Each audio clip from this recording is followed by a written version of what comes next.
Hello there, everybody. I do apologize for it having been a million years since I made one of these. I've been dealing with some personal life stuff, and it was personal life stuff of such a nature that I was like, you know what I really don't want to do is read a romance novel right now. That I sure as heck don't want to do that. But, you know, life goes on. The world turns. Jane Eyre is still a book that I should probably finish, because that's the meanest thing in the world, to just be like, hey, you get 28 chapters of Jane Eyre, but not the last, 10.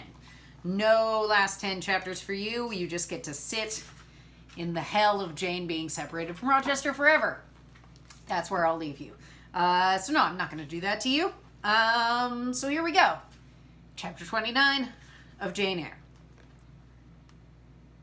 The recollection of about 3 days and nights succeeding this is very dim in my mind. I can recall some sensations felt in that interval, but few thoughts framed and no actions performed. I knew I was in a small room and in a narrow bed.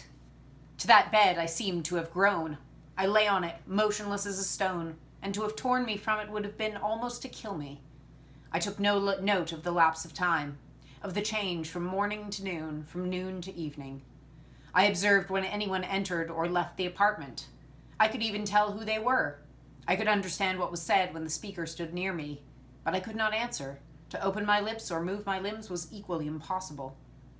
Hannah, the servant, was my most frequent visitor. Her coming disturbed me. I had a feeling that she wished me away, that she did not understand me or my circumstances, that she was prejudiced against me. Diana and Mary appeared in the chamber once or twice a day. They would whisper sentences of this sort at my bedside. It is very well we took her in. Yes, she would certainly have been found dead at the door in the morning had she been left out all night. I wonder what she's gone through. Strange hardships, I imagine. Poor, emaciated, pallid wanderer. She's not an uneducated person, I should think, by her manner of speaking. Her accent was quite pure, and the clothes she took off, though splashed and wet, were a little worn and fine. She has a peculiar face. Fleshless and haggard as it is, I rather like it, and when in good health and animated, I can fancy her physiognomy would be agreeable. Never once in their dialogues did I hear a syllable of regret at the hospitality they had extended to me, or of suspicion of, or aversion to, myself. I was comforted. Mr. St. John came but once. He looked at me and said my state of lethargy was the result of reaction from excessive and protracted fatigue. He pronounced it needless to send for the doctor. Nature, he was sure, would manage best, left to herself. He said every nerve had been overstrained in some way, and the whole system must sleep torpid a while. There was no disease. He imagined my recovery would be rapid enough when once commenced. These opinions he delivered in a few words, in a quiet, low voice, and added, after a pause, in the tone of a man little accustomed to expansive comment, rather an unusual physiognomy, certainly not indicative of vulgarity or degradation. Far otherwise, responded Diana. To speak truth, St. John, my heart rather warms to the poor little soul. I wish we may be able to benefit her permanently. That's hardly likely, was the reply. You'll find she's some young lady who has had a misunderstanding with her friends and has probably injudiciously left them. We may perhaps succeed in restoring her to them if she's not obstinate, but I trace lines of force in her face which make me skeptical of her tractability. He stood considering me some minutes, then added, She looks sensible, but not at all handsome. She's so ill, St. John. Ill or well, she'd always be plain. The grace and harmony of beauty are quite wanting in those features. On the third day I was better. On the fourth I could speak, move, rise in bed, and turn. Hannah had brought me some gruel and dry toast, about, as I supposed, the dinner hour. I had eaten with relish. The food was good, void of the feverish flavor which had hitherto poisoned what I had swallowed. When she left me I felt comparatively strong and revived. Ere long, satiety of repose and desire for action stirred me. I wished to rise, but what could I put on? Only my damp and bemired apparel, in which I had slept on the ground and fallen in the marsh. I felt ashamed to appear before my benefactors so clad. I was spared the humiliation. On a chair by the bedside were all my own things, clean and dry. My black silk frock hung against the wall. The traces of the bog were removed from it, the creases left by the wet smoothed out. It was quite decent. My very shoes and stockings were purified and rendered presentable. There were the means of washing in the room, and a comb and a brush to smooth my hair. After a weary process and resting every 5 minutes, I succeeded in dressing myself. My clothes hung loose on me, for I was much wasted, but I covered deficiencies with a shawl, and once more, clean and respectable looking, no speck of the dirt, no trace of the disorder I so hated, and which seemed so to degrade me, left, I crept down a stone staircase with the aid of the banisters, to a narrow, low passage, and found my way presently to the kitchen. It was full of the fragrance of new bread and the warmth of a generous fire. Hannah was baking. Prejudices, it is well known, are most difficult to eradicate from the heart whose soil had never been loosened or fertilized by education. They grow there, firm as weeds among stones. Hannah had been cold and stiff. Indeed, at the first, latterly she had begun to relent a little, and when she saw me come in, tidy and well-dressed, she even smiled. "What, you've got up," she said. "You're better, then. You may sit you down in my chair on the hearthstone, if you will." She pointed to the rocking chair. I took it. She bustled about, examining me every now and then with the corner of her eye. Turning to me, as she took some loaves from the oven, she asked bluntly, "Did you ever go a-begging afore you came here?" I was indignant for a moment, but remembering that anger was out of the question, and that I had indeed appeared as a beggar to her, I answered quietly, but still not without a certain marked firmness. "You're mistaken in supposing me a beggar. I'm no beggar, any more than yourself or your young ladies." After a pause, she said, "I do not understand that. You've like no house, nor no brass, I guess." "The want of house or brass, by which I suppose you mean money, does not make me a beggar in your sense of the word." "Are you book-learned?" she inquired presently. "Yes, very." "But you've never been to a boarding school?" "I was at a boarding school, 8 years." She opened her eyes wide.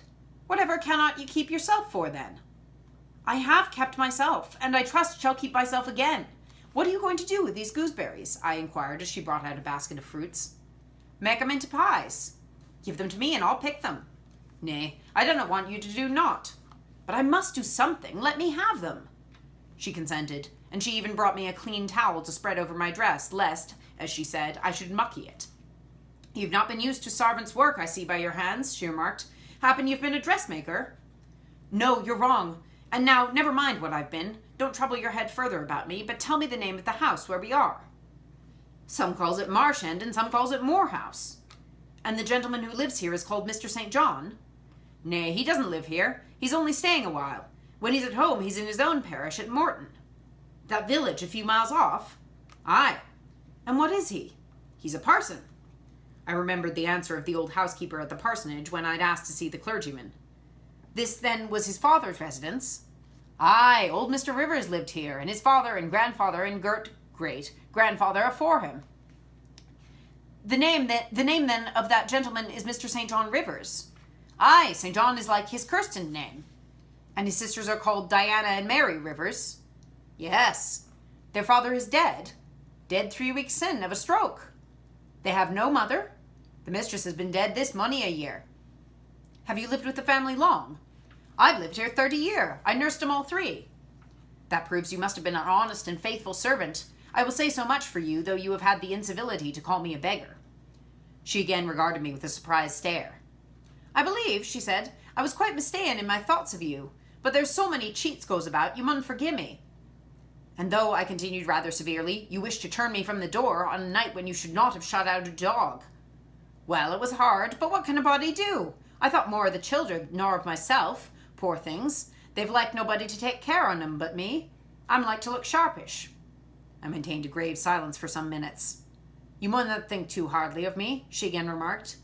"But I do think hardly of you," I said, "and I'll tell you why. Not so much because you refused to give me shelter or regarded me as an impostor, as because you just now made it a species of reproach that I had no brass and no house. Some of the best people that ever lived have been as destitute as I am, and if you're a Christian, you ought not to consider poverty a crime." "No more I ought," said she. "Mr. St. John tells me so too, and I see I were wrong. But I've clear a different notion on you now to what I had. You look right down a decent little crater." "That will do. I forgive you now. Shake hands." She put her flowery and horny hand into mine. Another and heartier smile illumined her rough face, and from that moment we were friends. Hannah was evidently fond of talking. While I picked the fruit and she made the paste for the pies, she proceeded to give me sundry details about her deceased master and mistress, and the children, as she called the young people. Old Mr. Rivers, she said, was a plain man enough, but a gentleman, and of as ancient a family as could be found. Marsh End had belonged to the Rivers ever since it was a house, and it was, she affirmed, aboon 200 year old. For all it looked but a small, humble place, not to compare with Mr. Oliver's grand hall down in Morton Vale. But she could remember Bill Oliver's father, a journeyman needlemaker, and the Rivers were gentry in the old days, and the Henrys, as anybody might see by looking into the registers in Morton Church vestry. Still, she allowed, the old master was like other folk, not much out of the common way, stark mad of shooting and farming and such like. The mistress was different. She was a great reader and studied a deal, and the bairns had taken after her. There was nothing like them in these parts, nor ever had been. They'd liked learning, all three, almost from the time they could speak, and they had always been of a mack of their own. Mr. St. John, when he grew up, would go to college and be a parson, and the girls, as soon as they left school, would seek places as governesses, for they'd told her their father had some years ago lost a great deal of money by a man he had trusted turning bankrupt, and as he was now not rich enough to give them fortunes, they must provide for themselves. They'd lived very little at home for a long while, and they were only come now to stay a few weeks on account of their father's death. But they did so like Marsh End and Morton and all these moors and hills about. They had been in London and many other grand towns, but they always said there was no place like home, and then they were so agreeable with each other, never fell out nor threeped. She did not know where there was such a family for being united. Having finished my task of gooseberry picking, I asked where the two ladies and their brother were now. Gone over to Morton for a walk, but they would be back in half an hour to tea. They returned within the time Hannah had allotted them. They entered by the kitchen door. Mr. St. John, when he saw me, merely bowed and passed through. The two ladies stopped. Mary, in a few words, kindly and calmly expressed the pleasure she felt in seeing me well enough to be able to come down. Diana took my hand. She shook her head at me.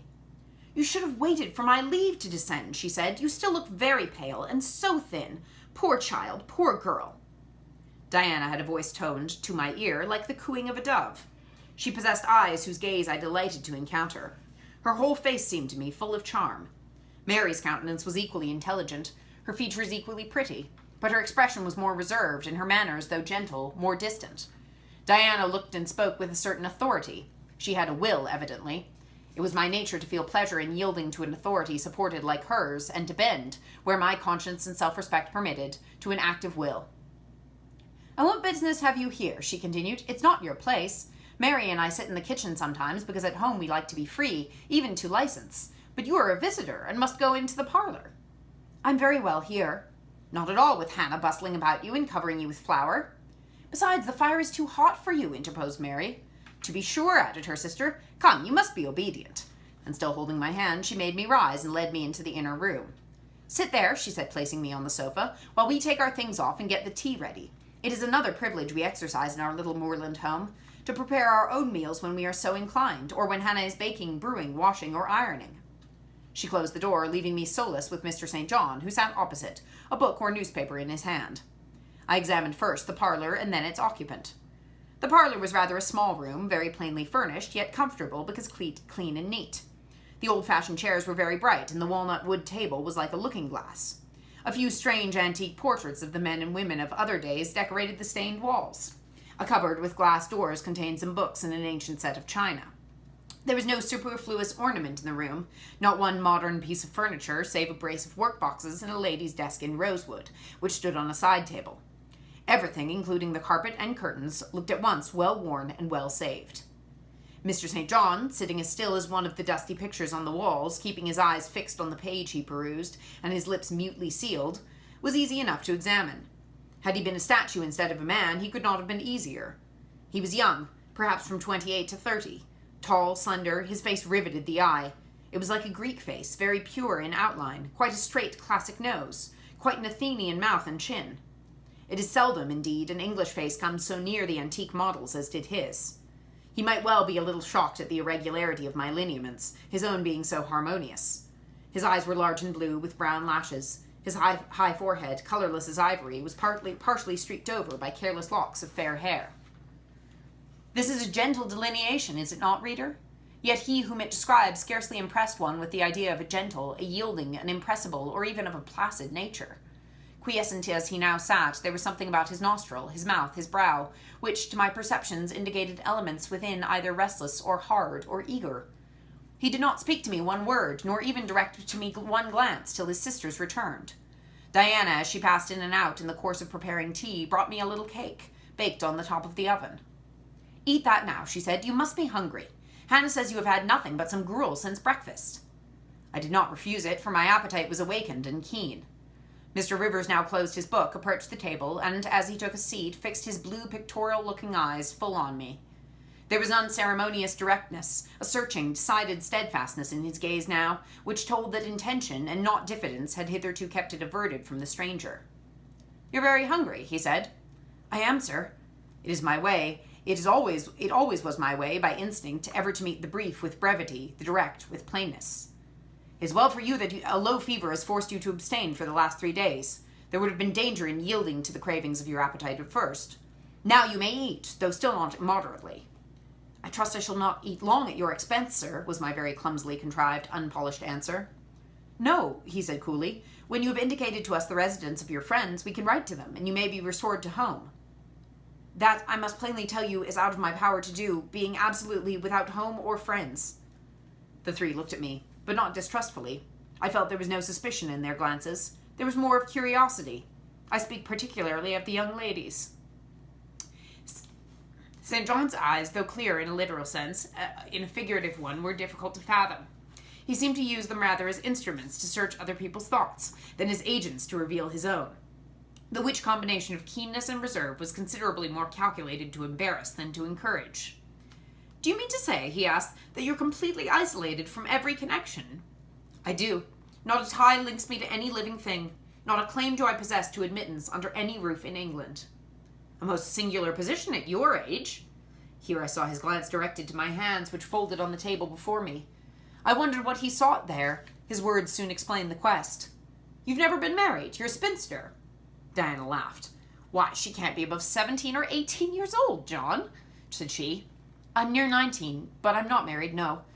I felt a burning glow mount to my face, for bitter and agitating recollections were awakened by the allusion to marriage. They all saw the embarrassment and the emotion. Diana and Mary relieved me by turning their eyes elsewhere than to my crimsoned visage, but the colder and sterner brother continued to gaze, till the trouble he had excited forced out tears, as well as colour. "Where did you last reside?" he now asked. "You're too inquisitive, St. John," murmured Mary in a low voice, but he leaned over the table and required an answer by a second firm and piercing look. "The name of the place where, and of the person with whom I lived, is my secret," I replied concisely. Which, if you like, you have, in my opinion, a right to keep, both from St. John and every other questioner," remarked Diana. "Yet if I know nothing about you or your history, I cannot help you," he said, "and you need help, do you not?"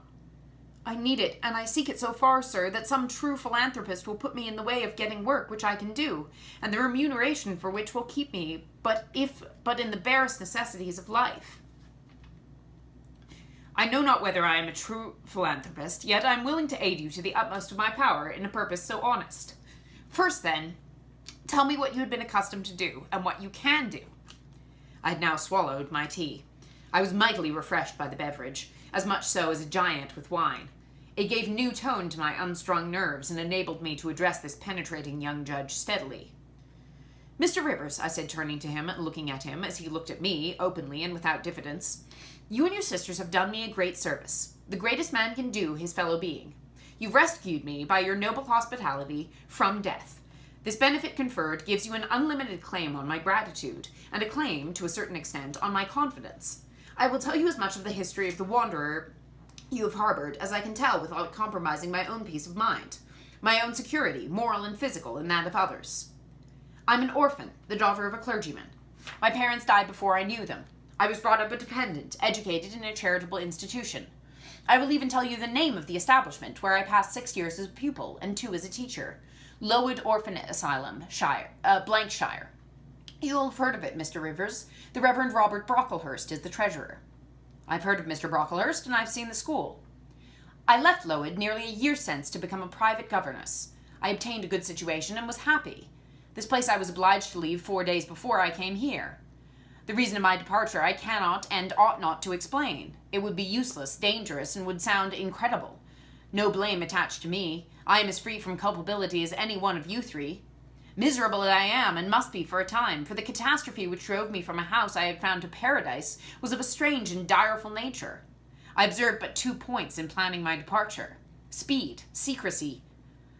To secure these, I had to leave behind me everything I possessed except a small parcel, which, in my hurry and trouble of mind, I forgot to take out of the coach that brought me to Whitcross. To this neighbourhood, then, I came quite destitute. I slept 2 nights in the open air, and wandered about 2 days without crossing a threshold, but twice in that space of time did I taste food, and it was when, brought by hunger, exhaustion, and despair almost to the last gasp, that you, Mr. Rivers, forbade me to perish of want at your door, and took me under the shelter of your roof. I know all your sisters have done for me since, for I have not been insensible during my seeming torpor, and I owe to their spontaneous, genuine, genial compassion as large a debt as to your evangelical charity. Don't make her talk any more now, St. John, said Diana as I paused. She's evidently not yet fit for excitement. Come to the sofa and sit down now, Miss Elliot. I gave an involuntary half-start at hearing the alias. I'd forgotten my new name. Mr. Rivers, whom nothing seemed to escape, noticed it at once. You said your name was Jane Elliot, he observed. I did say so, and is the name by which I think it expedient to be called at present. But it is not my real name, and when I hear it, it sounds strange to me. Your real name you will not give? No, I fear discovery above all things, and whatever disclosure would lead to it, I avoid. You're quite right, I'm sure, said Diana. Now do, brother, let her be at peace a while. But when St. John had mused a few moments, he recommenced as imperturbably and with as much acumen as ever. You would not like to be long dependent on our hospitality. You would wish, I see, to dispense as soon as may be with my sister's compassion, and above all with my charity. I'm quite sensible of the distinction drawn, nor do I resent it. It is just. You desire to be independent of us. I do. I've already said so. Show me how to work, or how to seek work. That is all I now ask. Then let me go, but if it be but to the meanest cottage. But till then, allow me to stay here. I dread another essay of the horrors of homeless destitution. Indeed, you shall stay here, said Diana, putting her white hand on my head. You shall, repeated Mary, in a tone of undemonstrative sincerity, which seemed natural to her. My sisters, you see, have a pleasure in keeping you, said Mr. St. John, and as they would have a pleasure in keeping and cherishing a half-frozen bird some wintry wind might have driven through their casement. I feel more inclination to put you in the way of keeping yourself, and shall endeavour to do so. But observe, my sphere is narrow. I am but the incumbent of a poor country parish. My aid must be of the humblest sort. And if you're inclined to despise the day of small things, seek some more efficient succour than such as I can offer. She's already said that she's willing to do anything honest she can do, answered Diana for me. And you know, St. John, she has no choice of helpers. She's forced to put up with such crusty people as you. I will be a dressmaker. I will be a plain workwoman. I will be a servant, a nurse girl, if I can be no better, I answered. Right, said Mr. St. John, quite coolly. If such is your spirit, I promise to aid you in my own time and way. He now resumed the book with which he had been occupied before tea. I soon withdrew, for I had talked as much and sat up as long as my present strength would permit. That's the end of that chapter. Yeah, I don't say I have anything to say about it, because not in the best emotional state, but it's good to be back. It's good to be back. Have a good day.